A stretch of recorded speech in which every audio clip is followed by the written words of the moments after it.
The offer we couldn't accept. The massive vessel appeared in Earth's orbit without warning. One moment, humanity's telescopes showed only the familiar stars and planets. The next, a sleek obsidian ship hung above the planet like a silent predator. Its hull absorbed rather than reflected light, creating an ominous void against the backdrop of space. Admiral Helena Chen stood on the bridge of the UES Vigilant, Earth's most advanced space vessel, though it seemed like a child's toy compared to the alien craft. Her weathered face betrayed no fear, only the calculated assessment of a soldier who had faced impossible odds before. "Anything?" she asked her communications officer. Lieutenant Patil adjusted his headset. "Nothing yet, Admiral." "Wait. Incoming transmission." The view screen flickered, revealing the humanoid figure with iridescent skin that shifted between deep purple and midnight blue. Its eyes, 3 of them, blinked in vertical synchronization. "People of Earth," the alien spoke in perfect English, "I am High Emissary Vex of the Galactic Consortium. We have observed your civilization for some time and believe you are ready to join our collective of advanced species." Within hours, world leaders gathered at the United Nations. Dr. Marcus Wright, Earth's foremost xenolinguist and cultural theorist, was summoned to join Admiral Chen in representing humanity during the first official meeting. The consortium delegation arrived in a smaller craft, landing with precision on the UN grounds. High Emissary Vex led a procession of 5 aliens, each distinctly different, one resembling a massive arthropod, another seemingly composed of crystalline structures, and others defying easy description. The consortium encompasses over 700 species across 12,000 star systems, Vex explained, gesturing to holographic displays showing worlds of breathtaking beauty and cities that appeared to defy physics. "We bring order, prosperity, and protection to all member worlds." Dr. Wright studied the aliens carefully, noting the subtle hierarchies in their positioning and interactions. Something felt rehearsed about their presentation. "And what would membership entail for Earth?" Admiral Chen asked directly. Vex's skin rippled in what might have been amusement. "A simple exchange. We provide technological advancement, medical breakthroughs that would eliminate disease, energy solutions that would end your climate crisis, and faster-than-light travel to explore beyond your solar system." And in return, President Okafor of the African Union pressed, "Minimal obligations. Access to some of your natural resources, particularly your abundant water and certain rare minerals. A modest contribution to the consortium's defense forces. Adherence to consortium regulations regarding expansion and development." The terms sounded reasonable on the surface. Too reasonable, Chen thought. In her experience, if something seemed too good to be true, it invariably was. "We'll need time to review any formal agreement," she stated firmly. Vex's 3 eyes blinked in that unsettling vertical pattern. "Of course. Though I should note that hesitation is often interpreted by the Consortium Council as disinterest. Opportunities like this are rarely extended twice." After the aliens departed, Dr. Wright accessed the preliminary agreement they'd left behind, a document thousands of pages long, written in 37 Earth languages with perfect grammatical accuracy. "They've been studying us very thoroughly," he murmured to Chen as they worked through the night in a secure facility beneath Geneva. 3 days later, they found the first red flag buried in subsection 294. "Look at this," Wright pointed to a clause about resource allocation. "They get to determine what constitutes modest extraction, with no upper limit specified." Chen frowned. "And here, Earth personnel assigned to consortium vessels would be subject to consortium discipline and law, not Earth jurisdiction."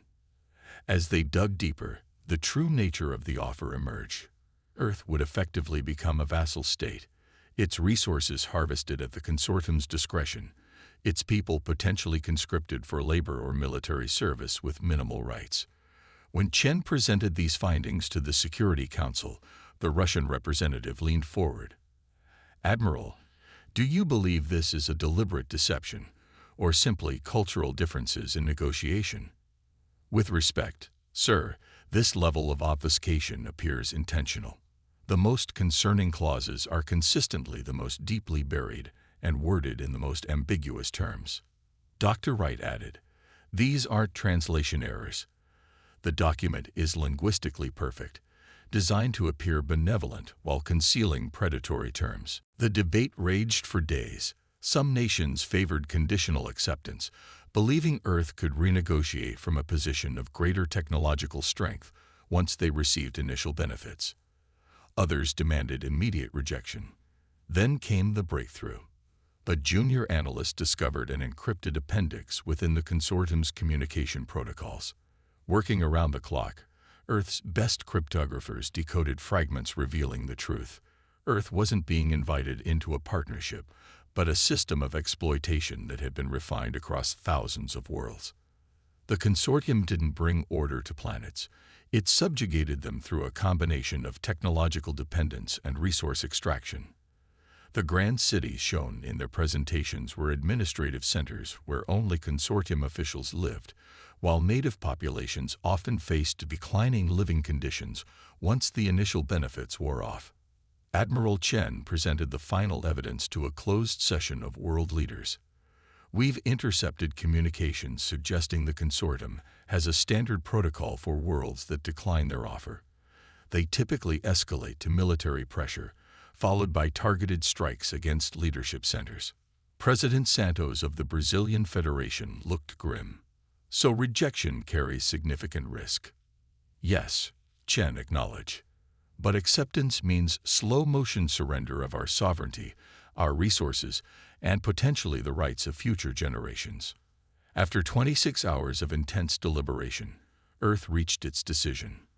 The formal response ceremony was broadcast globally. High Emissary Vex stood confidently as Admiral Chen approached the podium at the United Nations. After careful consideration, Chen began, her voice steady. "Earth must respectfully decline the consortium's offer of membership." The ripple of shock across the alien delegation was subtle but unmistakable. Vex's skin darkened to a deep indigo. "Perhaps there has been some misunderstanding," Vex suggested, voice still melodious but with an edge. "The benefits far outweigh any concerns." "There is no misunderstanding," Chen interrupted. "We have thoroughly reviewed all terms, including those concealed within subsections and appendices." On cue, Dr. Wright activated displays around the chamber, highlighting the most egregious clauses and the decoded communications. "Humanity does not accept offers that disguise subjugation as partnership," Chen continued. "We are open to genuine diplomatic relations with the consortium, but only on terms of mutual respect and transparency." Vex's three eyes narrowed simultaneously. "This is unprecedented. The Consortium Council will not look favorably upon this decision or your apparent breach of our secure communications." "That's their prerogative," Chen replied evenly. "But Earth stands united in this response." As the alien delegation departed, the entire planet held its breath. Military forces worldwide went on high alert, expecting imminent retaliation. But the massive consortium vessel simply withdrew to the edge of the solar system, where it remained, watching, waiting. 3 silent days passed before Earth detected a new signal, not from the consortium ship, but from deeper space. A different vessel, smaller and seemingly constructed of materials that glowed with internal light, approached on a trajectory that avoided the consortium's position. "We are the dissenters," came the transmission. "And we've been waiting millennia for someone to do exactly what you just did. Resistance becomes revolution." The dissenter vessel, Lumina, docked at the International Space Station with Earth's permission, but under heavy guard. From it emerged beings that resembled living flame contained within crystalline exoskeletons. The Pyrith, a species that had been among the first to join the consortium 5,000 years earlier. "We were once like you," explained Elder Kola, the Pyrith leader, her inner light pulsing with her words. "Proud, independent, full of potential. The consortium's offer seemed the gateway to a golden age for our people." Admiral Chen, And Dr. Wright listened intently as Kala revealed the consortium's true history. Not a collaborative alliance, but an empire built on sophisticated exploitation. The founding species, primarily the Nexori like Vex, had developed a perfect system of control. They identified promising young civilizations, offered them advancement while hiding the true cost, and gradually integrated them into a rigid hierarchy where they could never rise beyond certain limits.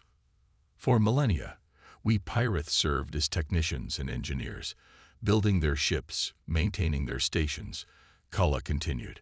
When we questioned our role, we were reminded of our contractual obligations and the protection we received. Protection from what? Chen asked. Largely imaginary threats we discovered too late. The consortium itself creates or exaggerates dangers to maintain dependency. Dr. Wright leaned forward. You said dissenters, plural. There are others. Kala's crystalline structure shimmered. Many. Across hundreds of worlds, resistance movements have formed. We communicate in secret, share information, plan. But in 5,000 years, no species has ever publicly rejected the consortium's initial offer as you did. Why help us? Chen asked bluntly. Because you've created an unprecedented opportunity, Kala replied. Your rejection was broadcast across consortium networks. They couldn't contain it. Now, for the first time, subjugated worlds are openly questioning their arrangements. Earth's strategic position suddenly shifted. They weren't simply facing the consortium alone. They had potentially ignited a galactic revolution. Over the following weeks, as Earth prepared for possible consortium aggression, more clandestine visitors arrived, representatives from 12 different species, each bringing knowledge, technology, and strategic information. Admiral Chen established a joint command with these allies, forming what became known as the Liberation Coalition. Dr. Wright headed diplomatic efforts, working to understand the diverse cultures now united in common cause. The Zorathi, insectoid strategists with collective consciousness, helped design Earth's defensive systems. The Mechthar, a species of synthetic beings who had broken their programming constraints, upgraded Earth's cybersecurity to counter consortium infiltration techniques. The Pyrath enhanced Earth's energy infrastructure, preparing for the resource demands of conflict.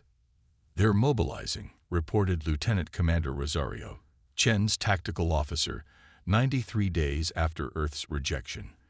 The consortium has deployed 17 additional vessels to our solar system. Chen studied the holographic display. Standard intimidation formation. Just as our allies predicted. What followed was not the overwhelming strike the consortium had used to subjugate countless worlds before, but a measured approach. They still wanted Earth's resources intact. They established a blockade, cutting off the solar system while broadcasting propaganda about Earth's leadership, denying their people the benefits of advancement. They expected Earth to fracture under pressure, for nations to turn against each other as resources became strained. They didn't understand human history, how external threats had always eventually united even the most divided human factions. 6 months into the blockade, the coalition launched its first counteroffensive. Using technology from the dissenters combined with human military strategy, a small fleet of hybrid vessels broke through the blockade at its weakest point, a tactic the consortium never anticipated because it required sacrificing 2 ships to create an opening, something their rigid strategic protocols wouldn't consider. Humans fight differently, explained Chen to their alien allies. We're willing to accept tactical losses for strategic gains. We understand sacrifice. The successful operation delivered coalition representatives to 12 subjugated worlds, spreading the truth about Earth's resistance and the possibility of freedom. The consortium's carefully maintained narrative began to unravel. On Pyrath Prime, factory workers sabotaged consortium shipyards. On Zorathi colonies, food shipments destined for consortium worlds mysteriously spoiled. The synthetic Mechthar introduced subtle errors into consortium navigation systems. The rebellion spread like wildfire across the galaxy. Dr. Wright, working with communication specialists from 7 species, developed a universal translation network that bypassed consortium sensors, allowing direct communication between formerly isolated worlds. "We've been kept separate by design," Wright explained during a coalition council. "The consortium ensures each subject species knows only what they're permitted to know about others. By connecting directly, we shatter their information monopoly." The consortium responded with increasing force, abandoning pretense. They attempted to make an example of Earth, launching a major offensive aimed at breaking human resolve. The Battle of the Kuiper Belt became the turning point. Consortium forces, technologically superior but strategically rigid, confronted a human-led defense that employed tactics no consortium military theorist had ever considered. Kamikaze drones carrying EMP payloads, deliberate radiation leaks to create sensor-blocking clouds, and mining ships repurposed as makeshift bombers. "They expect us to value self-preservation above victory," Chen told her commanders. "They don't understand that humans have always been willing to die for freedom." The consortium fleet, accustomed to enemies who surrendered when faced with overwhelming force, found themselves outmaneuvered by opponents who changed tactics unpredictably and struck where they were most vulnerable. When the battle ended, the consortium had lost 23 capital ships, more than in the previous 1,000 years combined. The psychological impact rippled through their hierarchy, creating fractures that quickly widened into chasms. Junior member species, inspired by Earth's example and the coalition's success, began openly defying consortium directives. The carefully maintained facade of benevolent leadership crumbled. Internal power struggles erupted between consortium factions, those who advocated crushing all resistance and those who recognized the need for genuine reform. 18 months after Earth's initial rejection, a consortium civil war erupted. The Liberation Coalition, now encompassing over 60 species, including several from within the consortium's inner circle, positioned itself as the alternative. A genuine partnership of equals rather than a hierarchical empire. The final confrontation came not through a climactic battle, but through the collapse of the consortium's economic system. With subject worlds withholding resources and rejecting consortium currency, the elaborate machine of exploitation simply ground to a halt. High Emissary Vex, once so confident in offering Earth the opportunity to join the consortium, now stood before Admiral Chen and representatives from 87 formerly subjugated worlds aboard the Liberation Coalition's flagship.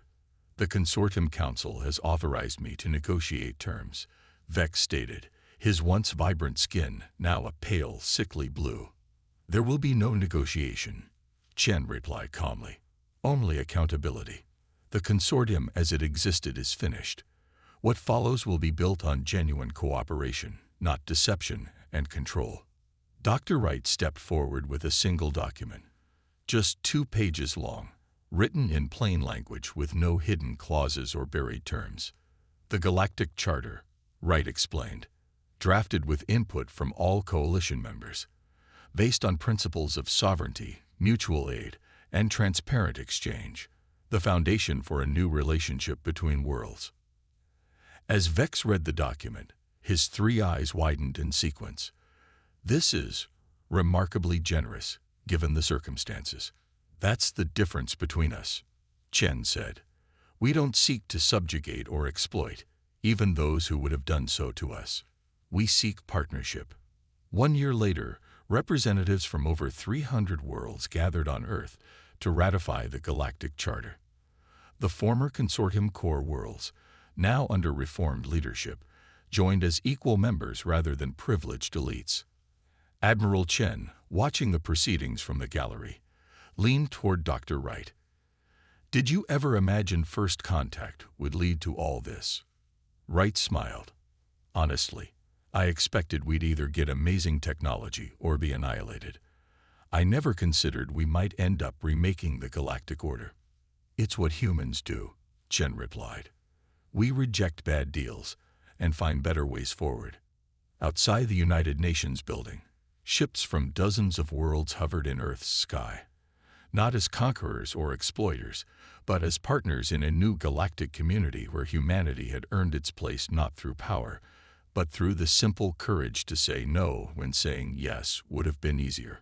And across thousands of liberated worlds, the story spread of how humans, facing an empire built over millennia, had chosen resistance over compliance, and, in doing so, changed the fate of the galaxy.